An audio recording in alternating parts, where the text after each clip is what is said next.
اعوذ باللہ السمیع العلیم من الشیطان الرجیم بسم اللہ الرحمن الرحیم۔ بات سے نکلی ہبہ، تملیک یا گفٹ محمد اللہ کی conceptual approach Pakistani civil justice system کے اندر کہاں پہ بیس کرتی ہے؟ تو حضور بات اس طرح سے ہے کہ آپ کو پتہ ہے کہ اللہ کے نبی صلی اللہ علیہ وسلم کی ایک حدیث مبارکہ ہے کہ آپ اپنے درمیان تحفوں کا تبادلہ کیا کرو، اس سے آپس میں محبت بڑھتی ہے۔ محمد اللہ میں ہبہ کے اصول کی بنیاد اللہ کے نبی صلی اللہ علیہ وسلم کا یہ فرمان ہے۔ اب یہ تحفہ ہبہ یا تملیک محمد اللہ کے اندر اس طرح سے کنسیپچول اسٹڈی رکھتی ہے کہ متعین مال کا انتقال بغیر بدل کے، اور اگر ہم محمد اللہ کے ڈیفرنٹ سکولز آف تھاٹ، مختلف فقہا کو دیکھیں تو یہ بات سامنے آ جاتی ہے کہ بنیادی طور پر ہبہ تمام فقہا کے نزدیک ایک معاہدہ ہے، جس طرح سے دوسرے معاہدات عمل میں لائے جاتے ہیں، بالکل اسی طرح ہبہ یا تملیک ایک معاہدہ کی حیثیت رکھتی ہے، کیونکہ کسی شخص کی دوسرے کی طرف اپنی جائیداد کی منتقلی بلا بدل اور دوسرے شخص کی قبولیت، اب یہ ہبہ کے بیسک انگریڈینٹس ہیں، اور کسی بھی عبارت کی شرائط، دستاویز ہبہ کی جو کنڈیشنز ہیں، جو تحریر ہے، وہ اس بات کا فیصلہ کرنے کے لیے کنسیڈر کی جاتی ہے کہ اب وہ دستاویز کا تعلق کس صنف سے ہے، اس کی نیچر اینڈ سکوپ کیا ہے۔ جس طرح سے دوسرے معاہدات بل بدل ہوتے ہیں، اسی طرح یہ ایسا معاہدہ ہے جو بلا بدل ہے، لیکن اس گفٹ ڈیڈ کی جو عبارت ہے وہ منتقلی جائیداد تو ہے لیکن وہ بلا بدل ہے، اس وجہ سے یہ ہبہ گفٹ یا تملیک میں فال کر جاتی ہے۔ ہبہ کی ڈیفرنٹ فارمز بلفظ سے مشروط ہے، ہم نے بارہا دفعہ اس پہ ڈسکشن کی ہے۔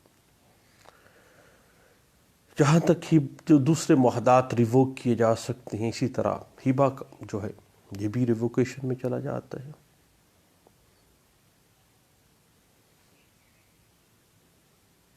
مختلف فارمز ہیں، مثلا ڈلیوری آف پوزیشن سے پہلے، جو ڈلیوری آف پوزیشن کے بعد بھی ڈگری حاصل کر کے ریووکیشن میں جا سکتے ہیں۔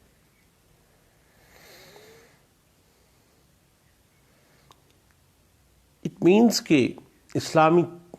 فقہی مسائل جتنے بھی سکولز آف تھاٹس ہیں، ان سب کے مطابق ایسا معاہدہ جس میں جائیداد کی منتقلی ود آؤٹ کنسیڈریشن ہوتی ہے،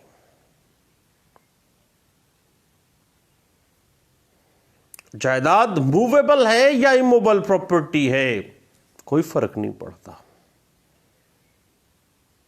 ایک شخص کا دوسرے شخص کی طرف جائیداد منقولہ یا غیر منقولہ، فوری اور بلا معاوضہ منتقلی جو ہے وہ ہبہ میں فال کرتی ہے۔ اس حوالے سے اگر ہم اسلامک فقہ کی ایک لینڈ مارک کتاب ہے ہدایہ، ہدایہ میں درج اس طرح سے ہے کہ جائیداد کا فوری انتقال بغیر کسی معاوضہ کے، بغیر کسی بدل کے، ہبہ۔ اس کے بعد تمام سکولز آف تھاٹ کی انٹرپریٹیشن کو اگر ہم دیکھیں تو وضاحت ہو جاتی ہے کہ تمام فقہا اور خاص طور پہ ازہر یونیورسٹی مصر کے جو علماء کرام ہیں، اسکول آف تھاٹ ہے، وہ واضح کر دیتے ہیں کہ ہبہ ایک معاہدہ ہے جس کے ذریعے ایک فرد کی جائیداد فوری طور پر اور بغیر کسی بدل کے، بغیر کسی شرط کے دوسروں کو منتقل ہو جاتی ہے۔ چونکہ ہم پاکستان میں رہ رہے ہیں، یہاں پہ حنفی اسکول آف تھاٹ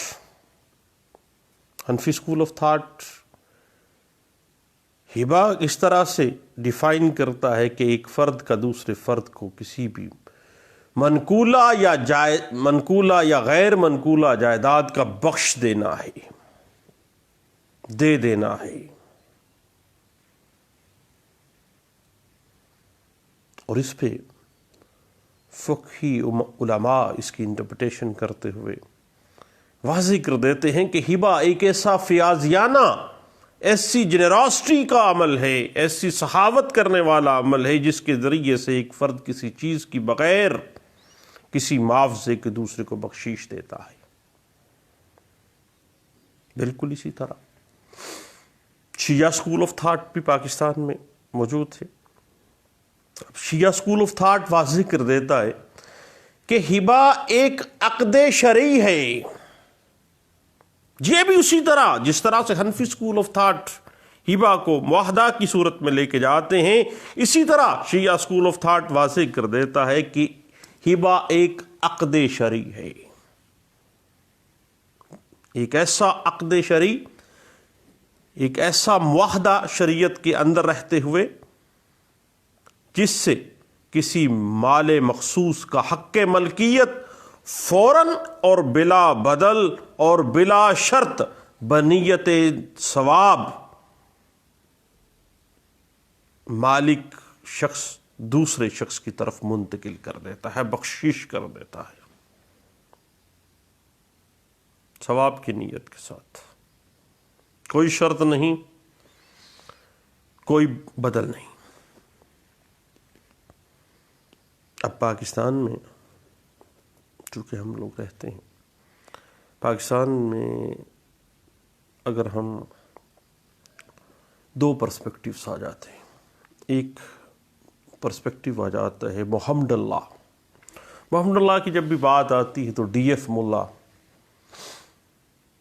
کا کام سامنے آ جاتا ہے۔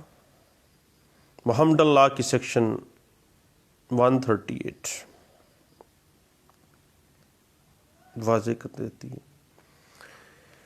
کہ ہبہ ایک شخص کا دوسرے شخص کو جائیداد کا فوراً اور بلا کسی معاوضے کے منتقل کر دینا، اور جس شخص کی طرف سے منتقل کیا جا رہا ہے وہ مالک ہو، اور جس شخص کو منتقل کیا جا رہا ہے ڈونی جو ہے وہ اس کو قبول کر لے اور ڈیلیوری آف پوزیشن ہو جائے۔ اس حوالے سے 2003 CLD پیج 646، 2004 YLR پیج 1034،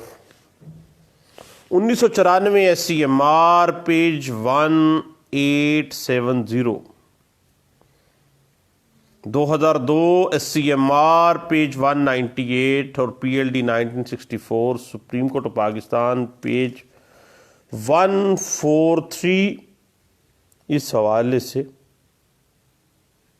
ہمیں گائیڈ لائنز فراہم کر دیتی ہے۔ اور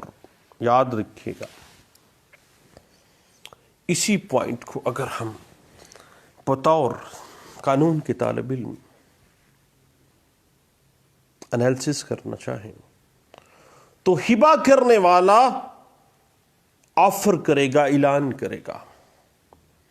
ہبا قبول کرنے والا ڈونی اسے قبول کرے گا، اور ہبا کرنے والا ڈونر اس پراپرٹی کو جس کا وہ ہبا کر رہا ہے، ڈیلیوری آف پوزیشن ڈونی کو دے دے گا. پھر ہبا مکمل ہے اسلامک پرسپیکٹو کے اندر. اس بات کی انٹرپریٹیشن 2014 YLR پیج 1712 جو ہے وہ ہمیں دیتی ہے.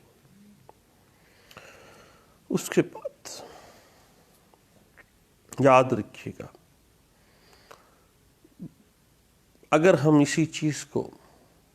ٹرانسفر آف پراپرٹی ایکٹ 1882 کے پرسپیکٹو میں دیکھیں تو حضور ہبا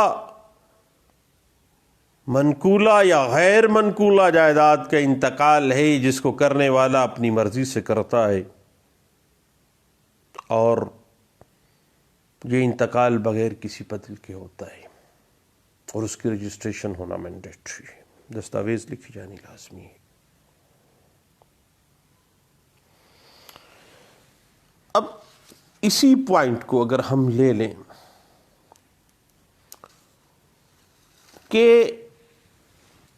ہبا کرنے کا اہل ہونا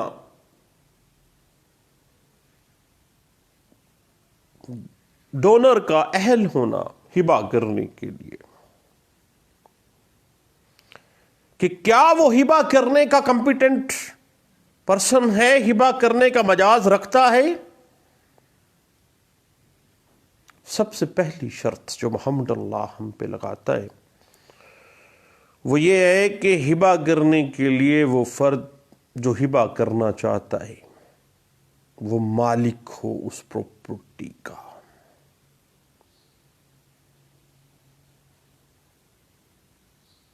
کیونکہ ہبا کا اصل مقصد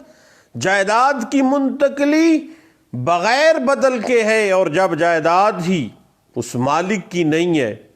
تو ہبا کی موجودگی کا تصور عجیب سا نہیں لگتا آپ کو.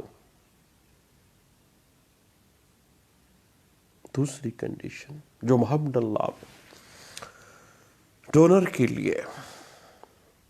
ایک کمپیٹنسی ڈیفائن کر دیتی ہے وہ پروڈنٹ مائنڈ کا ہونا ہے، کہ جو ڈونر ہے وہ معاملات زندگی سے پروڈنٹ مائنڈ کے ساتھ واقفیت رکھتا ہو،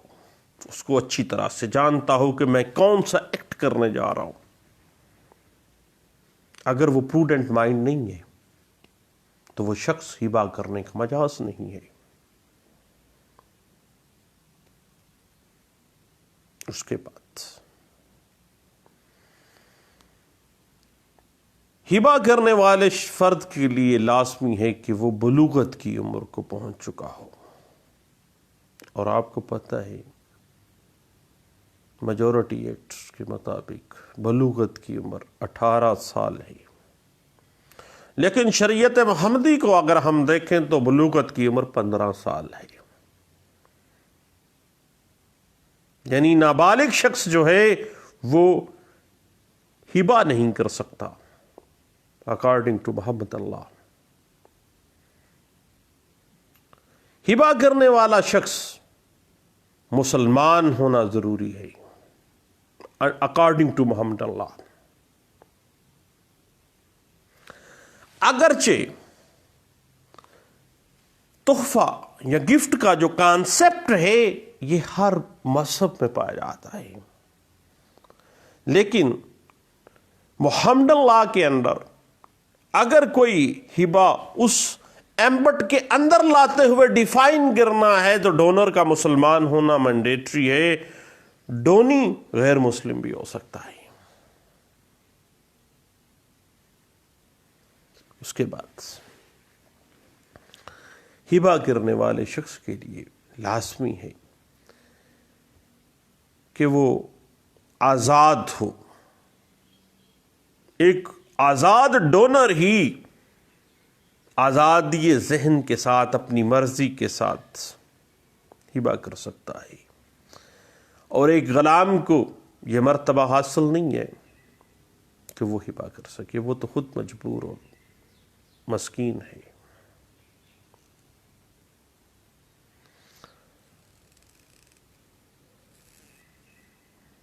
اس کے بعد ہبہ کرنے والا شخص جو ہے وہ پروڈنٹ مائنڈ ہو، عاقل ہو، شرعی اہلیت کا مالک ہو، اس کو پتہ ہو کہ وہ کیا ایکٹ کرنے جا رہا ہے۔ اور ہر وہ شخص جس کو وہ ہبہ کر رہا ہے، جو ڈونی ہے، جس کو وہ اپنی پراپرٹی دے رہا ہے، وہ کوئی بھی ہو سکتا ہے، جو بھی اہل پرسن ہے جس کو وہ کسی کو بھی ہبہ کیا جا سکتا ہے جو کہ اہل ہو۔ اور ایک بچے کو جو ابھی رحم مادر میں ہے، لیکن اس میں قانون محمد اللہ شرعی طور پر کنڈیشن لگا دیتا ہے، شرط بے پیدائش کی، پیدا ہوگا دین ڈلیوری آف پوزیشن ہونا ہے۔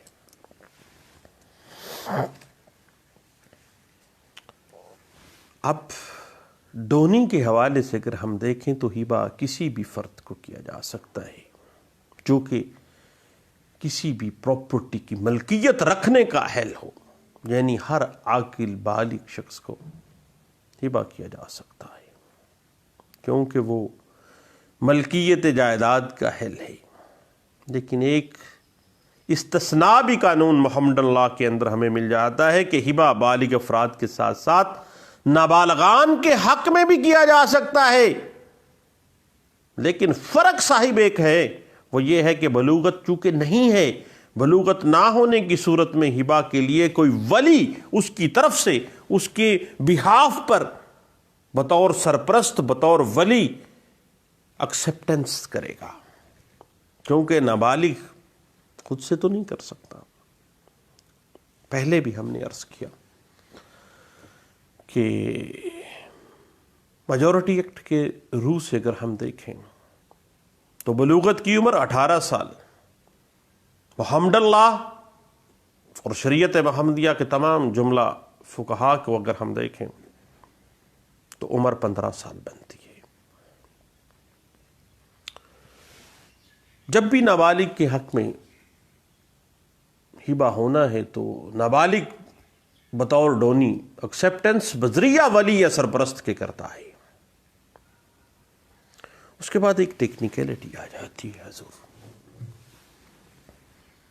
اور یہ ٹیکنیکلٹی بعض اوقات ہم نے بطور ایک سول پریکٹیشنر دیکھی ہوئی کہ ہبہ ایسے بچے کے نام بھی کیا جا سکتا ہے جو ابھی رحم مادر میں ہے، لیکن اس کے لیے اسلامک شریعہ کے اندر ایک شرط ہے کہ ہبہ کے دن سے لے کر 6 ماہ کے اندر اندر اس رحم مادر میں پلنے والے بچے کی پیدائش ہو جائے۔ اگر 6 ماہ سے 1 دن بھی وہ آگے چلا گیا تو ہبہ وائڈ ہو گیا، اسلامک شریعت کہتی ہے کہ وہ ہبہ وائڈ ہو گیا، ویلڈ نہیں ہے، 6 ماہ کی کنڈیشن فقہا لگا دیتے ہیں۔ اس کے بعد یاد رکھیے گا کہ ہبہ کرنے کے لیے ضروری ہے محمد اللہ کے پیراڈائم میں کہ ڈونر مسلمان ہو، البتہ ڈونی تو کوئی غیر مسلم بھی ہو سکتا ہے، کسی بھی غیر مسلم کے حق میں ہبہ کیا جا سکتا ہے۔ اس کے بعد ایک بڑی اہم ٹیکنیکلٹی ہے حضور، جو کہ سیکشن ان بورن پرسن کے حوالے سے سیکشن 141 محمد اللہ جو ہے وہ ہمیں وضاحت دے دیتا ہے، اور اس حوالے سے اگر ہم مزید دیکھیں تو سیکشن 144 جو ہے محمد اللہ بھٹی ایف ملا یہ واضح کر دیتا ہے کہ actionable claims and incorporeal property. یعنی ایکشنیبل کلیمز اور غیر مادی اشیاء کا ہبہ بھی کیا جا سکتا ہے الحمد للہ میں. اس حوالے سے میرے دوستو اگر ہم تھوڑی سی اس کی انٹرپریٹیشن لینا چاہیں تو 2014 YLR پیج 1575, 2016 YLR پیج 671 اور 2014 YLR پیج 1621. اور یاد رکھیے گا کہ جب کبھی بھی آپ ہبے میں آتے ہیں اور ہبہ فرض کر لیں محمد اللہ کے تحت، تو اس کی دستاویز ہونا یا نہ ہونا کوئی فرق نہیں پڑتا، کہیں پہ بھی کوئی انگریڈینٹ کے طور پہ نہیں آتا ہے. لیکن ہبہ کا وقت، ہبہ کی تاریخ، مجلس، جس مجلس میں ہبے کی آفر اور ایکسیپٹنس ہوئی ہے، اور کس وقت اور کس جگہ اور کس کنڈیشن اور کس گواہان کی موجودگی میں ہوئی ہے، اور کس طرح سے ڈیلیوری آف پوزیشن ہوئی ہے. یہ تمام باتیں جب بھی آپ دعویٰ میں محمد اللہ کے تحت پلی لیتے ہوئے دعویٰ دائر کرتے ہیں تو دعوے میں تحریر کرنا لازمی آپ کے لیے ہوگا، کیونکہ اس کے بغیر محمد اللہ کے پیراڈائم میں آنے والا ہبہ ثابت نہیں ہوتا ہے، بلکہ آپ کا دعویٰ فیوٹائل ایفرٹ ہوگی، کوئی فائدہ نہیں ہے. اس حوالے سے 2017 SCMR پیج 402 آپ کو انٹرپریٹیشن دے دیتی ہے. تو لے دوستو، بات تھوڑی سی بڑھتے بڑھتے لمبی چلی گئی، مختلف سیگمنٹس میں اس بات کو پورا کریں گے انشاءاللہ. دعاؤں میں یاد رکھیے گا، دوبارہ ملتے ہیں. تھینک یو، اللہ حافظ.